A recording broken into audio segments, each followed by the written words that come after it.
पोष माह के शुक्ल पक्ष की एकादशी को पुत्रदा एकादशी के नाम से जाना जाता है। इस बार पुत्रदा एकादशी तिथि का प्रारंभ 30 जनवरी 2025 मंगलवार की सुबह 7:52 से हो जाएगा, जो कि 31 जनवरी 2025 बुधवार की सुबह 5:01 पर एकादशी तिथि समाप्त हो जाएगी। इस बार एकादशी तिथि का क्षय हो गया है, अतः द्वादशी युक्त जो शुद्ध हरिवासर एकादशी रहेगी वो 31 जनवरी 2025 बुधवार के दिन ही रहेगी। चूंकि दशमी युक्त एकादशी का व्रत नहीं रखना चाहिए, कई पंचांगों में और कई मतों के अनुसार 30 जनवरी 2025 मंगलवार को एकादशी बताई गई है। चूंकि 30 जनवरी को दशमी युक्त एकादशी है और दशमी युक्त एकादशी व्रत रखने का शास्त्रों में मनाही बताई गई है, इसलिए किसी को भी इस दिन व्रत नहीं रखना चाहिए। एकादशी का व्रत केवल और केवल 31 जनवरी 2025 बुधवार को ही रखना चाहिए। और इस व्रत का पारणा का अर्थ होता है व्रत खोलने का दिन या व्रत खोलने का समय, जो कि 1 जनवरी 2026 गुरुवार के दिन व्रत का पारणा करना चाहिए। पारणा करने का जो समय रहेगा वो 1 जनवरी 2026 गुरुवार को सुबह 7:31 से लेकर के 9:31 तक एकादशी व्रत को खोल लेना चाहिए, यानी व्रत का पारणा कर लेना चाहिए। दशमी तिथि के सभी नियमों का पालन 30 जनवरी मंगलवार को करना है और एकादशी का व्रत 31 जनवरी बुधवार को रखना है तथा एकादशी व्रत का पारणा 1 जनवरी 2026 गुरुवार को करना है। और एकादशी के दिन सुबह जल्दी उठ करके स्नान करके पूजा अर्चना करके एकादशी व्रत का संकल्प धारण करना चाहिए। यदि आपके यहां संकल्प करने की व्यवस्था है तो आप अपने पूजा घर में, देवघर में या पूर्व दिशा की तरफ मुंह करके अथवा उत्तर दिशा की तरफ मुंह करके भगवान के सम्मुख बैठ करके एकादशी व्रत का संकल्प कर सकते हैं। और यदि आप संकल्प करने में समर्थवान नहीं हैं तो पद्म पुराण के उत्तरखंड के अध्याय 64 में जो श्लोक नंबर 34 लिखा हुआ है उसको भी श्रवण कर लेंगे, यानी सुन लेंगे, तो भी आपको संकल्प करने का पूरा पुण्य फल प्राप्त हो जाएगा। पद्म पुराण में लिखा हुआ है, एकादश्याम निराहार स्थित्वाहम परेहनि भोक्ष्यामि पुंडरीकाक्ष शरणम में भवाच्युत। हे कमल नयन, हे वासुदेव, हे जनार्दन, हे अच्युत, मैं एकादशी के दिन निराहार रह करके दूसरे दिन ही भोजन करूंगा। इस प्रकार यदि आप कह देंगे तो भी आपका संकल्प हो जाएगा। और यदि आपके घर में, आपके निवास स्थान पर संकल्प करने की व्यवस्था है तो आप एक शुद्ध घी का या तिल के तेल का दीपक प्रज्वलित कर लीजिए और एक जल का पात्र अपने पास में रख लीजिए। एक पूजा की थाली में रोली, चंदन, हल्दी, पीले पुष्प, दक्षिणा, सुपारी और अक्षत के स्थान पर जौ अथवा तिल रख ले, तुलसी जी का पत्ता रख ले और सर्वप्रथम हाथ की मुद्रा को इस प्रकार रखे और हाथ के मध्य भाग में जल रखे, सुपारी रखे, पैसा रखे, गंध, अक्षत, पुष्प, तुलसी जी का पत्ता रख करके और आपको बोलना है ओम विष्णवे नमः, विष्णवे नमः, विष्णवे नमः। तिथिर्विष्णु सदा वारो नक्षत्रम विष्णुरेव च योगश्च करणं चैव सर्वं विष्णुमयं जगतं विष्णुर्विष्णु विष्णुः। श्रीमद्भगवतो महापुरुषस्य विष्णोर् आज्ञया प्रवर्तमानस्य अद्य श्री ब्रह्मणोन्हि द्वितीय प्रार्धे श्री श्वेतवाराह कल्पे वैवस्वत्मन् मंत्रे अष्टाविंशतितमे कलियुगे कलि प्रथम चरणे भूर्लोके भारतवर्षे भरतखंडे जम्बूद्वीपे आर्यावर्तांतर्गत ब्रह्मवर्ते गदेशे अवंतिकायां विशाला क्षेत्रे महाकालवने हरसिद्धि क्षिप्रातटे बौद्धावतारे कालयुक्त नाम संवत्सरैः संवत् 2082 मासा नाम मासे उत्तमे मासे पौष मासे शुभे शुक्लपक्षैः रविर्याम्यायने शिशिर ऋतोः द्वादश्यायां पुण्यतिथयोः एकादश्यायां तदुपरांत द्वादश्यायां पुण्यतिथयोः कृतिका दिवस नक्षत्रैः बुद्धवासरान्वितायां वृषभ राशिस्ते श्रीचंद्रैः, धनु राशिस्ते श्री सूर्यैः, मिथुन राशिस्ते श्री देवराज गुरु शेषेषु ग्रहेषु यथा यथम राशि स्थान स्थितस्सु एवं ग्रह गुणगण विशेषण विशिष्टायां शुभ पुण्यतिथौ अपने नाम और गोत्र का उच्चारण करिएगा। अद्य दिवसे श्रुति स्मृति पुराणोक्त वैदोक्त फल प्राप्त्यर्थम संकल्पित कामना संसिद्ध्यर्थम लोके सभायां राजद्वारे व्यापारे सर्वत्र यश विजय लाभादि प्राप्त्यर्थम दश विधि लक्ष्मी प्राप्त्यर्थम बहुविध लक्ष्मी प्राप्त्यर्थम सर्व विधि लक्ष्मी प्राप्त्यर्थम अप्राप्त लक्ष्मी प्राप्त्यर्थम प्राप्त लक्ष्म्योश्च चिरकाल संरक्षणार्थम सकल मनिच्छित कामना संसिद्ध्यर्थम लोके सभायां राजद्वारे व्यापारे सर्वत्र यश विजय लाभादि प्राप्त्यर्थम सर्वविध लक्ष्मी प्राप्त्यर्थम बहुविध लक्ष्मी प्राप्त्यर्थम अष्टविध लक्ष्मी प्राप्त्यर्थम अप्राप्त लक्ष्मी प्राप्त्यर्थम प्राप्त लक्ष्म्योश्च चिरकाल संरक्षणार्थम सकल मनिच्छित कामना संसिद्ध्यर्थम अद्य दिवसे पौष मासे शुक्ल पक्षे पुत्रदा एकादश्यायां व्रत कर्माहम करिष्ये। इस प्रकार आप संकल्प भगवान को समर्पित करने के बाद हाथ जोड़ करके उनसे प्रार्थना करें कि हे दीन बंधु, हे दीनानाथ, हे करुणा निधान, आज मैं सभी नियमों का पालन करते हुए पूरे विधि विधान के साथ में एकादशी का व्रत करने जा रहा हूं या करने जा रही हूं। आप मुझे पूरी शक्ति एवं सामर्थ्य प्रदान करें कि सभी नियमों का पालन कर सकूं और पूरे श्रद्धा और भाव के साथ में एकादशी का व्रत धारण कर सकूं। यदि मेरे द्वारा जाने में अनजाने में कोई भी त्रुटि हो जाए, गलती हो जाए, तो अबोध बालक जान करके आप क्षमादान अवश्य ही मुझे प्रदान कर देना। इस प्रकार आपका एकादशी व्रत का संकल्प हो जाएगा और आपका अब एकादशी व्रत आरंभ हो जाएगा। एकादशी के दिन सूर्य भगवान को जल अर्पण करें, माता पिता को प्रणाम करें, तुलसी जी का पूजन करें, गौ माता का पूजन करें। इस दिन किसी को भी अन्न का सेवन बिल्कुल नहीं करना चाहिए, केवल और केवल फलाहार करना चाहिए। सर्वोत्तम फलाहार गाय का दूध एवं फल बताए गए हैं। झूठ न बोले, क्रोध न करे, लड़ाई झगड़ा एवं वाद विवाद बिल्कुल न करे। ब्रह्मचर्य व्रत का पालन करना चाहिए। दाढ़ी कटिंग या शेविंग नहीं करे, नाखून नहीं काटना चाहिए। शरीर के अंग के कोई भी बाल काटना या कटवाना वर्जित माना गया है। किसी भी प्राणी का, किसी भी जीव का, किसी भी मनुष्य का अपमान या अनादर बिल्कुल न करे, क्योंकि ईश्वर अंश जीव अविनाशी। दिन में सोना नहीं चाहिए, रात्रि में जागरण करे। यथा संभव हो सके उतना जागरण करके भगवान का भजन कीर्तन करे और पूजन पाठ करके ब्राह्मण देवता के मुख से ही एकादशी व्रत कथा का श्रवण करना चाहिए, क्योंकि ब्राह्मण के मुख से जब आप कथा का श्रवण करते हैं तो आपको भगवान नारायण के श्री मुखारविंद से कथा सुनने का पुण्य फल प्राप्त होता है। ब्रह्म वाक्य जनार्दन, जब आप ब्राह्मण के मुख से कथा सुनते हैं तो स्वयं नारायण के मुख से कथा सुनने का पुण्य आपको प्राप्त होता है। और कथा सुनने के बाद ब्राह्मण देवता को यथाशक्ति दक्षिणा अवश्य प्रदान करें। और अगले दिन जब हम शुभ मुहूर्त में व्रत का पारणा करते हैं उस समय ब्राह्मण देवता को भोजन भी करवाना चाहिए। यदि संभव हो तो ब्राह्मण देवता को अन्नदान, वस्त्रदान, गोदान भी करना चाहिए। इस बार पुत्रदा एकादशी का व्रत 10 जनवरी 2025 शुक्रवार के दिन रहेगा।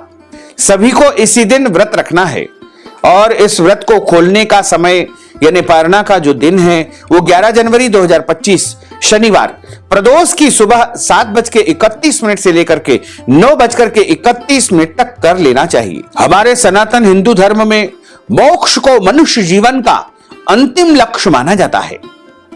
आत्मा कर्म के अनुसार मनुष्य का जीवन प्राप्त करती है। इसका मुख्य उद्देश्य सत्कर्म करके मोक्ष की प्राप्ति है। इसलिए मानव जीवन को अन्य सभी योनियों में जो 84 लाख योनियां बताई गई है उनमें सबसे महत्वपूर्ण माना गया है। और मोक्ष प्राप्ति किए बिना मनुष्य को बार बार इस संसार सागर में आना पड़ता है। पद्म पुराण में पुत्र एवं मोक्ष की चाह रखने वाले प्राणियों के लिए पुत्रदा एकादशी व्रत करने का विधान बताया गया है। इस व्रत का उद्देश्य पितरों को मुक्ति दिलाना भी है। इससे मनुष्य के पूर्वजों को मोक्ष मिलता है और उनके कर्म एवं बंधनों से उन्हें मुक्ति मिलती है। श्री हरि की कृपा से, उनके आशीर्वाद से मनुष्य के पापों का नाश हो जाता है और मनुष्य के मृत्यु के बाद उसको धर्म, अर्थ, काम और मोक्ष की प्राप्ति होती है। अब हम आप सभी को पुत्रदा एकादशी की दिव्य और ज्ञानमयी कथा सुनाने जा रहे हैं। बोलिए श्री लक्ष्मी नारायण भगवान की जय, श्री वृंदावन बिहारी लाल की जय। गुरुर् ब्रह्मा गुरुर्विष्णु गुरुर्देवो महेश्वरा, गुरुः साक्षात् परब्रह्म तस्मै श्री गुरुवे नमः। श्री अखंड मंडलाकारं व्याप्तं येन चराचरं तत्पदं दर्शितं येन तस्मै श्री गुरुवे नमः। वसुदेव सुतं देवं कंस चाणूरमर्दनं, देवकी परमानंदं कृष्णं वंदे जगद्गुरुं। सच्चिदानंद रूपाय विश्वोत्पत्त्यादिहेतवे तापत्रय विनाशाय श्री कृष्णाय वयं नुमः। यं प्रव्रजन्तमनुपेतमपेतु कृत्यं, द्वैपायनो विरह कातर आजुहाव। पुत्रेति तन्मयतया तर्वोऽभिनेदुस्तं, सर्वभूत हृदयं मुनिमानतोऽस्मि। बरह पीडं नटवर वपुः कर्णयोः कर्णिकारं, बिभ्रद्वास कनककपीशं वैजयन्तीं च मालां। रन्ध्रान् वेणोर्धरसुधया पूरयन् गोपवृन्दैः, बृन्दारण्यं सपदरमणं प्राविशत गीतिकीर्तिः। कस्तूरीतिलकं ललाटपटले वक्षस्थले कौस्तुभं, नासाग्रे वरमौक्तिकं करतले वेणुः करे कङ्कणं। सर्वाङ्गे हरिचन्दनं सुललितं, कंठे च मुक्तावलिं, गोपस्त्री परिवेष्टितो विजयते गोपालचूडामणिं। फुल्लेन्दीवरकान्तिमिन्दुवदनं मरहावतं सप्रियं, श्रीवत्साङ्कमुदारकौस्तुभधरं पीताम्बरं सुन्दरं। गोपीनां नयनोत्पलार्चिततनुं गोगोपसङ्घावृतं, गोविन्दं कलवेणुवादनपरं दिव्याङ्गभूषणं भजे। करारविन्देन पदारविन्दं, मुखारविन्देन विनिवेशयन्तीं, वटस्य पत्रस्य पुटेषु यानं बालं मुकुन्दं मनसा स्मरामि। जय जय श्री राधारमण, जय जय नवल किशोर, जय गोपी चित चोर प्रभु, जय जय माखन चोर।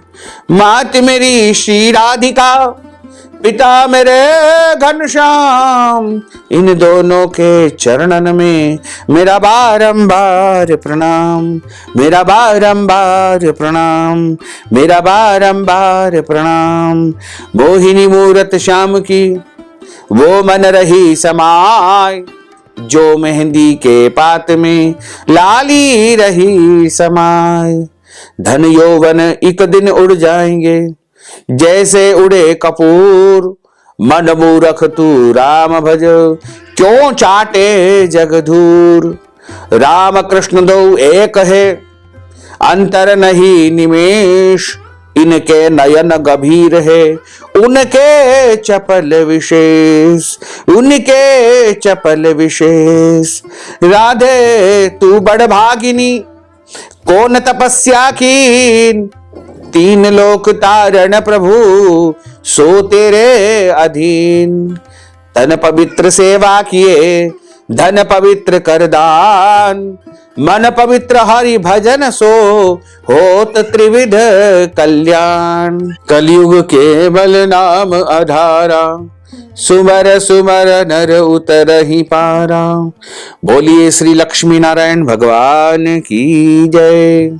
श्री द्वारकाधीश भगवान की जय। श्री वृंदावन बिहारी लाल की जय। श्री गिरिराज धरण की जय। श्री गोवर्धन नाथ भगवान की जय। श्री बालकृष्ण लाल की जय। श्री श्याम सुंदर यमुने महारानी की जय। जगत गुरु श्री वल्लभाधीश की जय। गुसाई जी परम दयाल की जय। श्री गुरुदेव की जय। लाडले लाल की जय। आज के आनंद की जय। एक समय की बात है, महाराजा युधिष्ठिर ने भगवान श्री कृष्ण को प्रणाम करके उनसे प्रश्न किया कि हे भगवान, आपने सफला एकादशी का महात्म और कथा सुना करके मुझ पर बड़ी कृपा की है।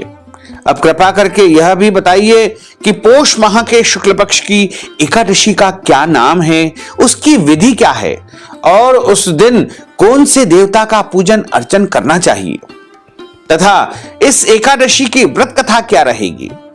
भक्त वत्सल भगवान श्री कृष्ण बोले कि हे राजन, पोष माह के शुक्ल पक्ष की एकादशी का नाम पुत्रदा एकादशी है और यह एकादशी पुत्र देने वाली एकादशी है। इसमें भगवान श्री नारायण का पूजन अर्चन किया जाता है। इस चर और अचर संसार में पुत्रदा एकादशी व्रत के समान दूसरा कोई भी व्रत नहीं है। उसके पुण्य से मनुष्य तपस्वी, विद्वान और लक्ष्मीवान होता है तथा पुत्रवान होता है। यदि आपके घर में अभी तक पुत्र की प्राप्ति नहीं हो पाई है तो आपको पुत्रदा एकादशी व्रत अवश्य करना चाहिए।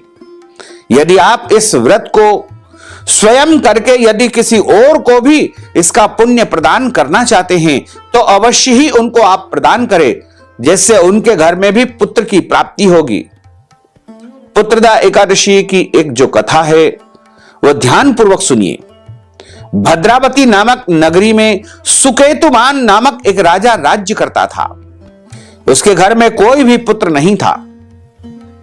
उसकी स्त्री का नाम शैव्या था। वह निपुत्री होने के कारण सदैव चिंतित रहा करती थी। राजा के पितर भी रो रो करके पिंड लिया करते थे और सोचा करते थे कि इसके बाद हमको कौन पिंडदान करेगा।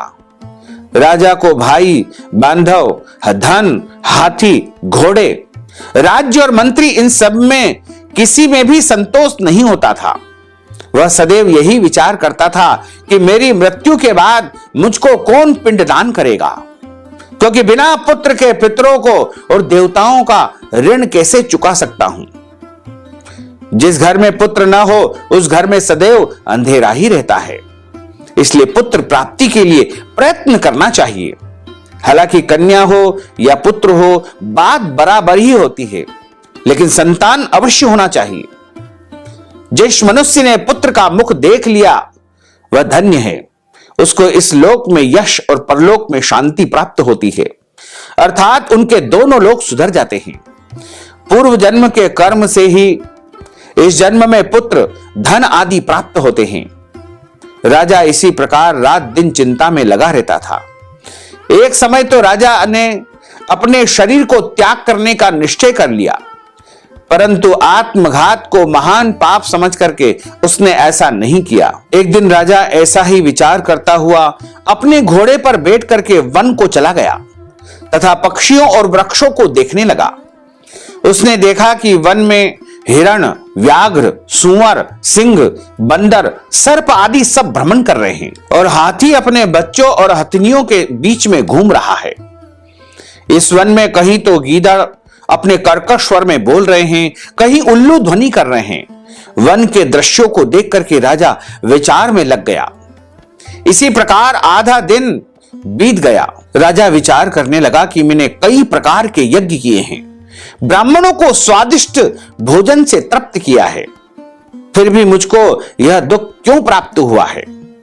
राजा प्यास के मारे अत्यंत दुखी हो गया और जल पीने की तलाश में इधर उधर घूमने लगा।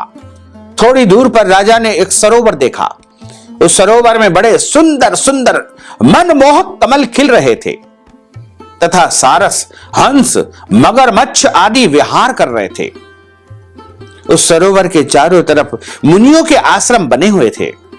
उसी समय राजा के दाहिने अंग फड़कने लगे। राजा शुभ शकुन समझ करके घोड़े से उतर करके मुनियों को दंडवत प्रणाम करके उनके समीप बैठ गया। राजा को देख करके मुनियों ने कहा कि हे राजन, हम तुमसे अत्यधिक प्रसन्न हैं, तुम्हारी क्या इच्छा है सो कहो।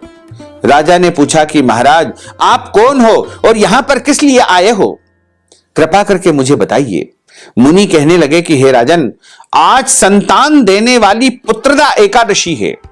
हम लोग विश्वदेव हैं और इस सरोवर में स्नान करने के लिए ही यहां पर आए हुए हैं। यह सुनकर के राजा कहने लगा कि महाराज, मेरे घर भी अभी तक कोई संतान नहीं हुई है। यदि आप मुझ पर प्रसन्न हो तो मुझे एक पुत्र का वरदान दे दीजिए। मुनि बोले कि हे राजन, आज पुत्रदा एकादशी है, आप इस व्रत को अवश्य करें। भगवान की कृपा से आपके घर पुत्र की अवश्य ही प्राप्ति हो जाएगी। मुनि के वचनों को सुनकर के राजा ने उसी दिन पुत्रदा एकादशी का व्रत किया और द्वादशी को उस व्रत का पारणा किया। इसके पश्चात मुनियों को प्रणाम करके अपने महल को प्रस्थान कर गया। कुछ समय व्यतीत हो जाने के बाद रानी गर्भवती हो गई। रानी ने गर्भ को धारण किया और ठीक 9 महीने व्यतीत हो जाने के बाद राजा के यहां एक पुत्र की प्राप्ति हुई। वह राजकुमार अत्यंत शूरवीर, यशस्वी और प्रजापालक हुआ। भगवान श्री कृष्ण बोले कि हे राजन, पुत्र की प्राप्ति के लिए पुत्रदा एकादशी का व्रत करना चाहिए। जो मनुष्य इस महात्म्य को पढ़ता है या सुनता है, उसे अंत में स्वर्ग की प्राप्ति होती है। बोलिए श्री लक्ष्मी नारायण भगवान की जय। अच्युतम केशवम राम नारायणम कृष्ण दामोदरम वासुदेवम हरे श्रीधरम माधवम गोपिका वल्लभम श्री जानकी नायकम श्री रामचंद्रम भजे जानकी मनोहरम सर्वलोक नायकम श्री शंकरादि सेवितम पुण्य नाम कीर्तनम श्री राम राम राम राम राम नाम तायकम रामकृष्ण वासुदेवा भक्ति मुक्तिदायकम रामकृष्ण वासुदेवा भक्ति मुक्तिदायकम हरे राम राम राम हरे हरे हरे कृष्ण कृष्ण कृष्ण हरे हरे श्री कृष्ण गोविंद हरे मुरारे हे नाथ नारायण वासुदेवा हे नाथ नारायण वासुदेवा हे नाथ नारायण वासुदेवा। बोलिए श्री लक्ष्मी नारायण भगवान की जय। अब हम सभी मिलकर के प्रभु की आरती का गायन करेंगे। ओम जय जगदीश हरे स्वामी जय जगदीश हरे भक्त जनों के संकट दास जनों के संकट क्षण में दूर करे।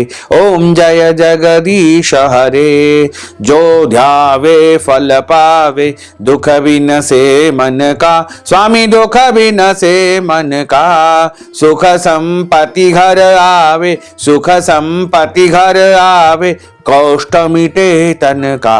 ओम जय जगदीश हरे मात पिता तुम मेरे शरण गहूं में किसकी स्वामी शरण गहूं में किसकी तुम बिना और न दूजा प्रभु बिना और न दूजा आस करूं मैं किसकी। ओम जय जगदीश हरे तुम पूर्ण परमात्मा तुम अंतर्यामी स्वामी तुम अंतर्यामी पार ब्रह्म परमेश्वर पार ब्रह्म परमेश्वर तुम सबके स्वामी।